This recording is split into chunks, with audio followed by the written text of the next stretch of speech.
Have you ever wondered how fast a calm ocean can turn into something dangerous? Some people went into the water for fun, work, or adventure, but came face to face with sharks in ways they never expected.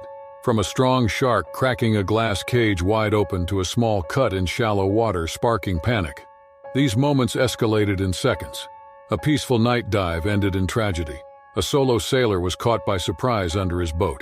Fog covered a massive attack near a quiet shore. Even a small slip on an oil platform led to a terrifying moment. These real stories show how quickly things can change. Watch till the end to see how each one fought to survive.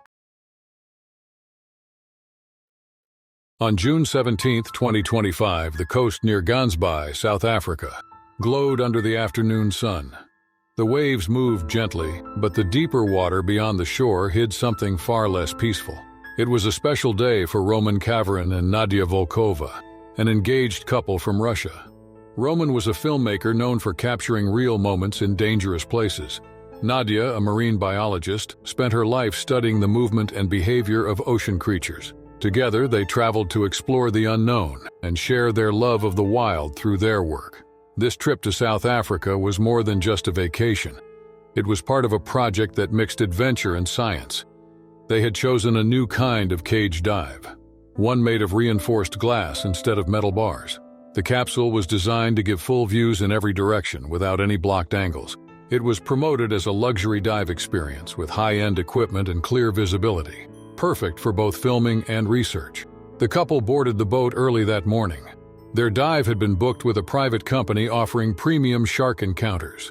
The capsule was lowered into the sea, attached to a strong cable system. The glass walls were thick, and the crew explained how the structure was sealed to protect the people inside while still offering close views of great white sharks. Once inside, Roman held the camera while Nadia pointed out fish movements through the wide panels. The light from above filtered through the surface, casting long shadows in the blue. Then, a shape appeared.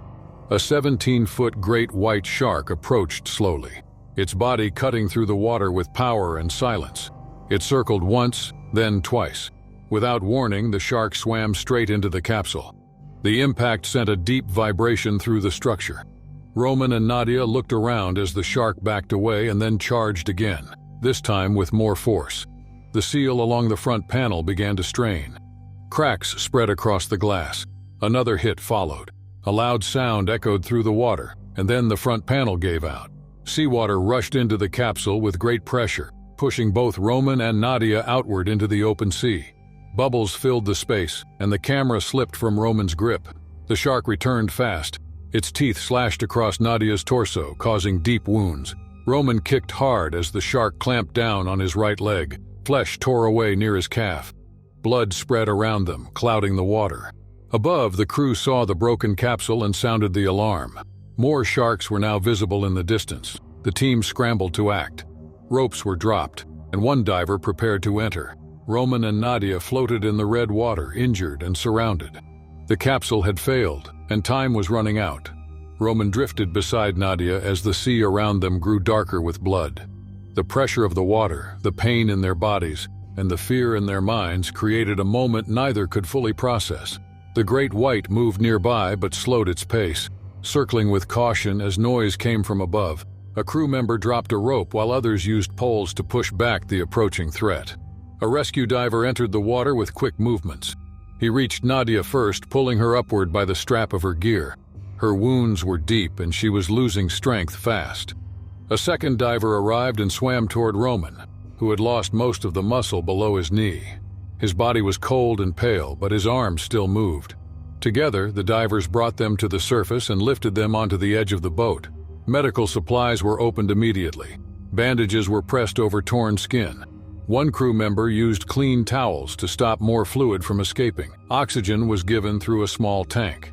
The dive team moved fast but stayed calm, knowing how important each second was. As the boat turned back toward land, the injured couple lay side by side, motionless but alive. At the harbor, emergency workers waited with stretchers. Nadia was taken to a trauma center. Her chest and arms had long cuts, but the organs had not been damaged. Roman was brought to the nearest surgery unit. His lower leg had been crushed, but doctors believed it could be saved with quick action. Blood transfusions began right away, and specialists worked for hours to clean and close every wound. News of the failed capsule spread quickly. Videos from the crew and nearby divers were shared across the internet. The clear panel had cracked along a weak point, and many experts blamed the design. Safety groups asked for changes in rules around wildlife tourism. Some called for stronger testing of dive equipment before allowing public use. Others said sharks should not be approached for entertainment. The dive company released a statement and stopped all bookings. Their engineers joined an investigation to understand why the seal had broken. Officials from the local marine board promised to review laws and speak with other companies offering similar services. No other injuries had been reported that season, but the public began to ask harder questions. Roman stayed in the hospital for 3 weeks. He later needed support to walk, but remained thankful to the team who acted fast. Nadia recovered faster and returned to her work with quiet focus. She no longer joined deep dives, but continued to study sharks through data and long-range cameras. The experience changed their lives. What began as a dream trip turned into a warning for others. The ocean remained powerful and unpredictable. Even the best plans could fall apart in seconds. They never returned to Gansbai, but the memory of that day would stay with them forever.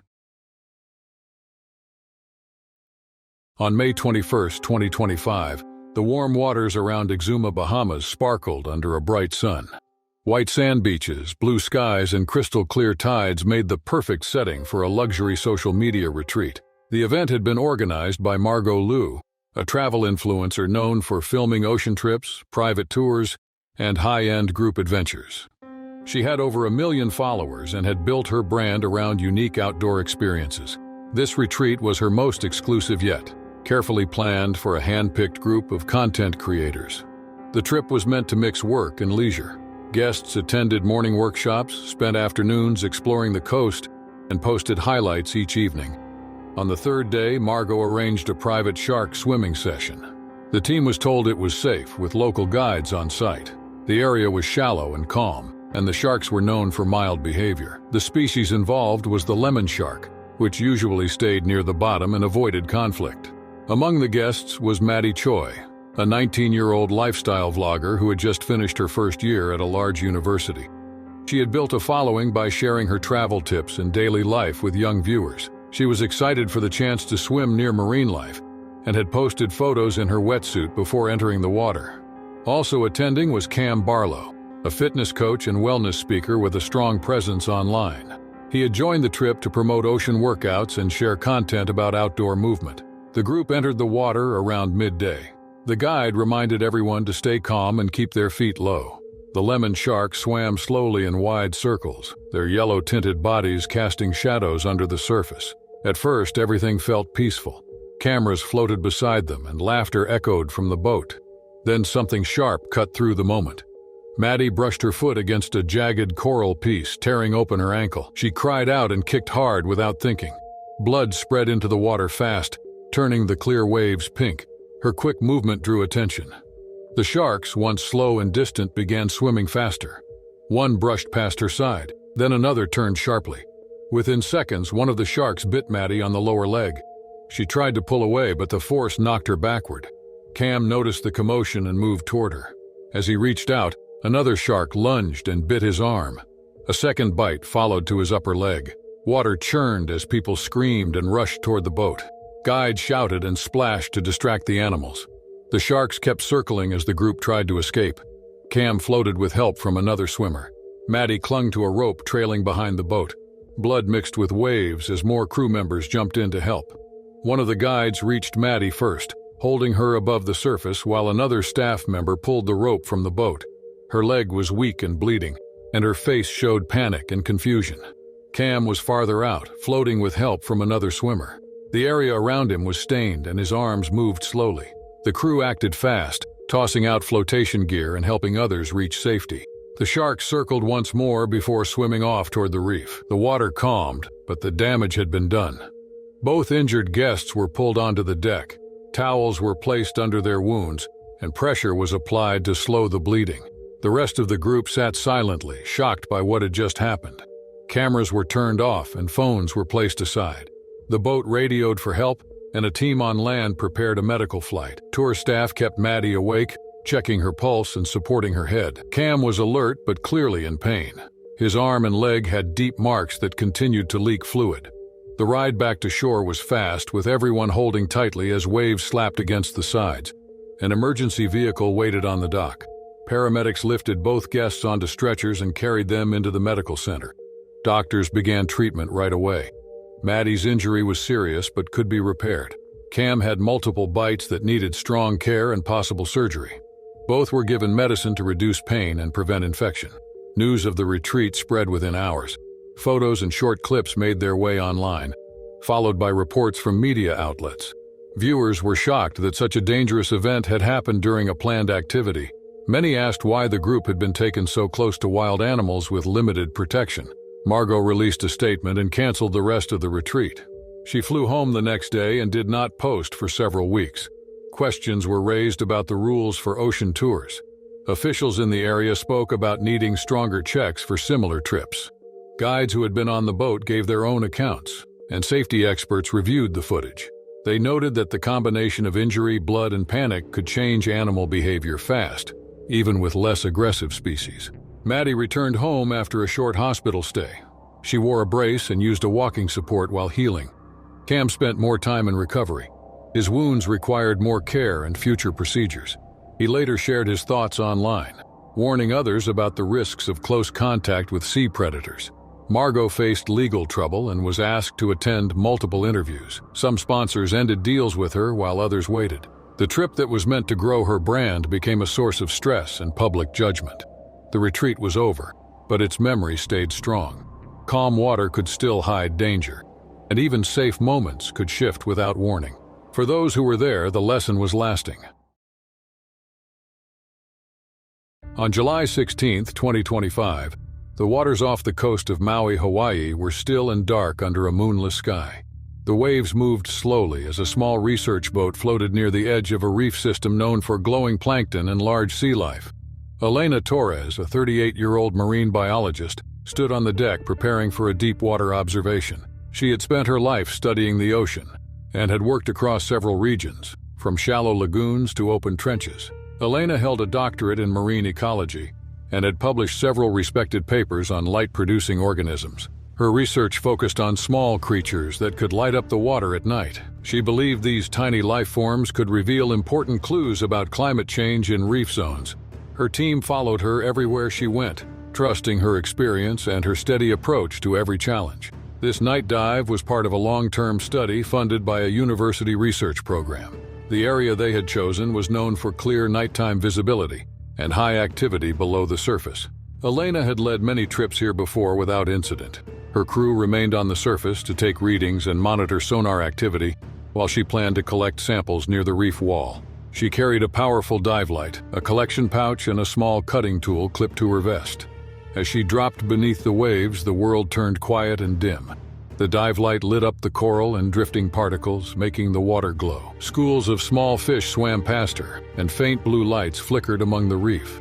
She swam slowly, careful not to disturb the scene. Near the bottom, she spotted a coral ledge with a small group of glowing organisms. She moved toward it, aiming her light across the surface to select a spot for sampling. Without warning, a tiger shark nearly the length of a small car came out from behind the overhang. It moved quickly, its wide body tense and alert. The strong beam from the light and her movements may have drawn its attention. The shark turned sharply and lunged forward. Its jaws clamped down on her midsection with force. The bite tore through gear and fabric. A major blood vessel was hit, and a cloud of red spread through the water. Elena dropped her tools and tried to push away, but the damage was already severe. Her light fell to the ocean floor, flickering weakly as she floated back. The team above saw the sudden change in motion through their monitors. A rescue diver jumped in without delay and reached her in moments. Elena was unresponsive, her body drifting as the water around her grew darker. They began lifting her toward the surface, but the night was far from over. The boat was still miles from shore, and time was slipping away fast. The diver brought Elena to the surface as fast as possible. Her vest was torn, and deep wounds stretched across her body. The crew on board pulled her in and placed her on the deck. One member pressed both hands over the worst area while another prepared emergency gear. The boat rocked gently, but everyone moved quickly and with care. The bleeding was heavy. Her skin had turned pale and her breathing was faint. A team member started chest compressions while another used a small oxygen supply to support airflow. A call for emergency help went out across the radio, but the location of the boat was far from the harbor. Even with a fast response, it would take time for the rescue to arrive. They worked in silence for what felt like hours. Bandages were quickly soaked through, and the medical kit was soon emptied. The boat veered sharply toward land, though the lights of the island still shimmered far off. No one spoke beyond what was necessary. Every moment focused on keeping her alive. By the time they reached the dock nearly an hour later, an ambulance was already waiting. Paramedics moved swiftly, lifting her into the vehicle and rushing her to the nearest care facility. But it was too late. Elena had succumbed to her injuries on the way. Despite all their efforts, she never made it to shore alive. The news reached the scientific community by morning. Her name was well known in research circles, and the loss was deeply felt. She had mentored students, led important studies, and brought attention to fragile marine life. Many of her colleagues remembered her focus, kindness, and courage. Statements were shared from institutions and conservation groups across the region. The dive program was paused for investigation. Officials reviewed the dive plan, equipment, and reports from the team. The area where the bite happened had a known history of large animal presence. Experts explained that the shark may have reacted to sudden movement, light patterns, or vibrations near its resting space. They believed it was likely a defensive action, not an attack for food. Her equipment was collected and reviewed. The dive lights, collection bag, and recording tools were brought in for analysis. A report was made to help improve future safety rules for night work in open ocean environments. Friends and family gathered for a quiet memorial near the shore. Photos from past trips were placed in a row beside flowers. People shared memories of her work, her travel, and the way she always stayed calm even in deep water. The reef was later marked as a high-alert zone for after-dark diving. Signs were added to guide new teams, and stricter rules were put in place. Researchers began creating better lights and tracking gear for safer use during future missions. Elena's final dive became a lesson across the field. The sea, even in study, demanded respect. Her work would continue in the hands of others, but her absence was clear. The ocean had taken one of its most careful explorers. On September 3, 2024, the open waters near the Azores Islands looked calm after 2 days of heavy rain and wind. The sky had cleared, the waves had settled, and a single sailboat floated quietly between swells. On board was Eli Becker, a 46-year-old man from Maine, who had spent most of his adult life around boats. He was halfway through a solo journey across the Atlantic Ocean, something he had dreamed of since he was young. Eli was a former boat mechanic and part-time sailing instructor.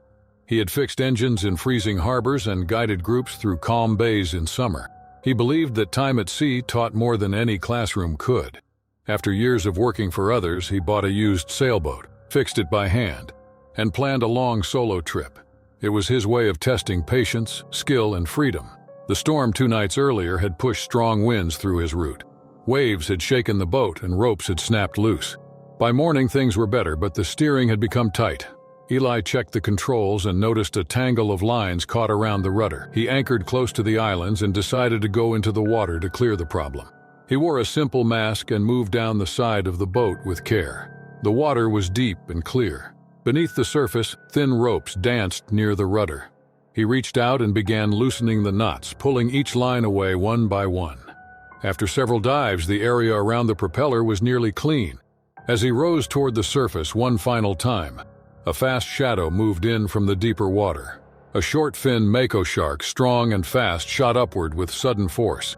The animal had likely been drawn by the splash and the sound of movement near the hull. Without slowing down, it struck Eli's arm just below the elbow. Its sharp teeth sliced through skin and muscle in seconds. The pain came instantly. Blood clouded the water as the shark turned and disappeared. Eli kicked hard, reaching for the side of the boat. His arm hung beside him, torn and bleeding. He grabbed the rail with his free hand and dragged himself up, shaking and gasping for air. Once on the deck, he collapsed, holding his injured arm close. The blood dripped onto the wooden boards, soaking into a folded cloth near his feet. The boat rocked slightly under him. The nearest help was hours away, and no one else was there to assist. He had trained for many problems at sea, but not for this.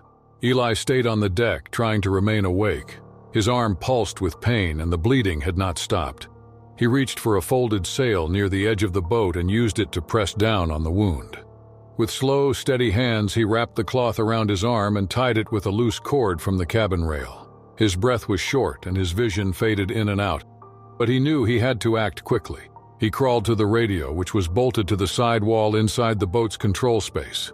His fingers moved clumsily, but he managed to turn the device on and send out a message. He gave his name, location, and condition in short bursts. Then he slumped back, holding his arm with what little strength remained. The sea around him was quiet. The clouds drifted slowly overhead and the boat creaked in the gentle rise and fall of the waves. The reply from rescue came through minutes later. Help was on the way, but it would take time. Eli understood that. He leaned against the base of the mast and closed his eyes. Each moment felt longer than the one before. His body was shaking, and his skin was pale. He focused on small things to stay alert: the sound of rope tapping against metal, the smell of salt, the sway of the boom in the breeze. More than 5 hours passed before the rescue vessel appeared on the horizon. It moved fast and straight, cutting across the water with purpose. When it reached him, a team boarded his boat and checked his arm. The cloth was soaked and his pulse was weak. They lifted him onto their deck, cleaned the wound as best they could, and started fluids to keep him stable. He was taken to a hospital on the nearest island. Doctors worked to repair the damage, but the muscles in his hand had lost too much strength. He regained feeling in most of his arm, but parts of his hand remained stiff and slow. Over time, he adjusted, but the changes were permanent. Eli never returned to solo sailing. He sold his boat and began sharing his story with others. He spoke at small sailing schools, safety programs, and marine workshops. His focus shifted from adventure to awareness. He taught others how to prepare for rare events and how to respect the sea in every condition. The shark that struck him was never seen again. Experts said it likely mistook the motion for prey and reacted with instinct. No follow-up attacks were recorded in the area. Local rules for anchoring near deep channels were reviewed and extra caution was advised. Eli's journey was cut short, but his story became part of something larger. His survival reminded others that control at sea is never guaranteed, and nature always holds the final word. On July 12, 2025, thick morning fog rolled across Cape Cod Bay, spreading a silent blanket over the water. Gwen Harper, a 52-year-old sailor, moved steadily across the calm surface in her small boat. With over 2 decades of experience at sea, Gwen had faced rough storms, strong currents, and long weeks away from shore. Originally from Portland, Maine, she grew up learning to sail with her father, who taught her to respect the ocean, but never fear it. She spent most of her adult life in maritime work, guiding charter vessels and volunteering in coastal cleanup missions. Over time, she built a quiet but well-earned reputation in local sailing circles as someone dependable and calm under pressure. That summer, she had taken time off to sail alone along the Massachusetts coastline, hoping to enjoy peaceful mornings with no schedules to follow. She chose Cape Cod Bay for its beauty and clear waters. The season was known for the arrival of seals along the shore, and she planned to fish for cod while watching the wildlife from a safe distance. Gwen often avoided crowded areas, preferring quiet anchor spots where she could spend hours reading, fishing, or making repairs to her boat. That morning, the fog was heavy, and the air was cool.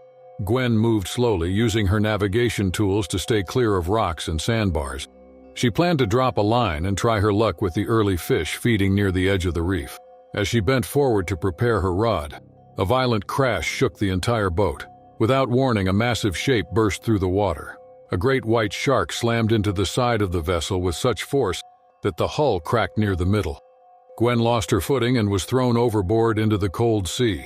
The splash echoed in the quiet fog as the boat rocked hard and began drifting away. The shark circled once. Gwen, now in the water, felt a sudden sharp pain along her side. The animal's powerful jaws had scraped her ribs but failed to bite deep. Her heavy coat and life jacket likely slowed the force. She kicked with all her strength, trying to stay upright and alert in the thick mist. The boat, damaged but not sinking, floated just a few feet away, its engine still humming softly. The water around her was cold and her limbs began to weaken. She used controlled breathing, a skill she learned in years of survival courses, to stay calm. Her training helped her fight panic. With each stroke, she pushed toward the vessel. As she reached the side, she saw broken fiberglass and the cracked metal rail. But she also saw the ladder she had installed last spring, still hanging over the edge. And with her strength fading and the shark still somewhere beneath her, Gwen made one final effort to pull herself up and reach safety. Gwen grabbed the edge of the ladder and used every bit of strength to climb. Her hands slipped and pain ran through her ribs, but she did not stop. One foot after the other, she pulled herself over the edge and dropped onto the deck. Her wet clothes clung to her body as she lay on her side, breathing hard, her heart pounding from shock. The cold air hit her skin, and her fingers trembled as she reached for the emergency radio. The boat had taken damage. The broken section near the middle had a deep crack, where water slowly entered the lower compartment. One of the rails hung loose, and part of the floor near the edge was soaked. Gwen checked the motor. It was still running but made an odd sound. She kept the engine on low and turned the boat toward the nearest marina using the compass and map on board. She also sent out a distress signal with her exact location. The fog remained thick and visibility was poor. Gwen knew she needed to stay calm and alert. She kept pressure on the shallow wound near her ribs using part of a dry towel. It was not deep, but the area was bruised and swollen. She felt sore all over, but her main worry was keeping the boat moving and staying awake. About 40 minutes later, she saw the faint light of another vessel through the mist. A local fishing crew had received her signal and rushed over. They helped guide her to safety, staying beside her boat as she made the final stretch back to the harbor. Once docked, paramedics checked her condition. She had minor cuts, early signs of cold stress, and needed rest, but she was stable. News of the incident spread fast. Other sailors nearby shared similar stories of shark activity during the past week. Experts believed the heavy fog, paired with the seasonal movement of seals, made the shark more active. The sudden sound of movement in the still water may have triggered the strong response. Gwen had followed all known safety rules, but the situation showed that even the most careful person could face danger when nature changed its rhythm. Back at home, Gwen took time to recover. She received care for her injury and worked with the boat repair team to fix the broken sections. Her boat had saved her life, but the damage reminded her how fragile safety could be. The event sparked new talks among local sailors and scientists. Some called for updated alerts during fog-heavy mornings, especially in areas with known shark patterns. Others pushed for clearer safety signs and better emergency tools for solo travelers. Gwen never stopped sailing, but she changed how she prepared. She added stronger lights, extra safety gear, and always shared her route before setting out. Her experience became a reminder to others that even quiet mornings on the water can hold unexpected risk. On July 10, 2025, the heat hung heavy over the Gulf of Mexico as the crew of an offshore oil rig prepared for another long day of maintenance work. Among them was 39-year-old Derek Shaw, a technician known for his precision and calm attitude during stressful jobs. Born and raised in Corpus Christi, Texas, Derek had spent over a decade working on rigs across the coast. His experience made him a reliable team member, especially during complex repairs and tough weather. Derek had always been drawn to the ocean. In his free time, he enjoyed deep-sea fishing and took photos of marine life with his waterproof camera. He was the kind of person who always volunteered for tasks that required patience and attention to detail. His crew trusted him, especially on routine days like this one. That morning, Derek was assigned to inspect equipment located near the outer edge of the floating dock. The sea looked calm, but under the surface, unseen movement stirred. The night before, some workers had tossed leftover fish parts from dinner into the water, a practice discouraged but still done by a few. The smell of raw fish had likely traveled fast through the warm current, drawing the attention of a bull shark known to cruise these waters. As the sun climbed higher, Derek stepped carefully onto the dock, carrying a small toolkit in one hand. His boots made wet sounds against the slick surface. He was focused on a stuck valve near the edge of the rig and leaned forward to adjust a fitting. His balance shifted slightly and he tried to steady himself, but a patch of algae made the platform slippery. In a flash, he slipped, lost his footing, and hit the water with a loud splash. The moment his body hit the surface, sound waves moved quickly through the sea. Below, the bull shark responded instantly. The shark had likely been circling beneath the platform, already on high alert due to the scent and movement above. Within seconds, it rose from the depths and aimed toward the disturbance. As Derek struggled to turn himself upright in the cloudy water, the shark charged forward. Its powerful jaws locked around his left forearm with crushing pressure. Sharp teeth tore through the skin, slicing deep into muscle and tissue. Derek thrashed, trying to break free as blood mixed with the salt water around him. On the rig, nearby workers heard the splash, followed by shouting. They rushed to the railing and spotted the red cloud spreading below. One crew member threw a rope while another ran to grab the emergency gaff pole. A third worker hit the alarm button, alerting the on-site medic. The shark let go after a few more seconds and disappeared back into the deep, leaving Derek floating and gasping in pain.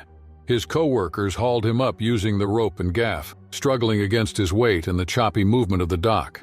Once back on the deck, his forearm hung badly wounded, blood dripping rapidly down his side. His face was pale and his breath came in short, panicked bursts.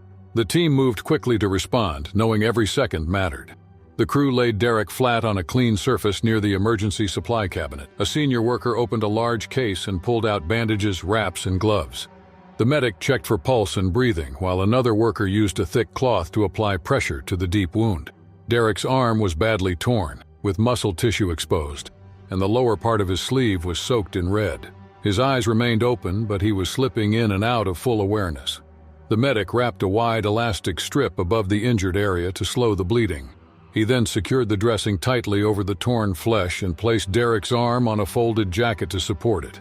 A nearby worker contacted the main station by radio and gave their position, reporting that they needed airlift assistance as fast as possible.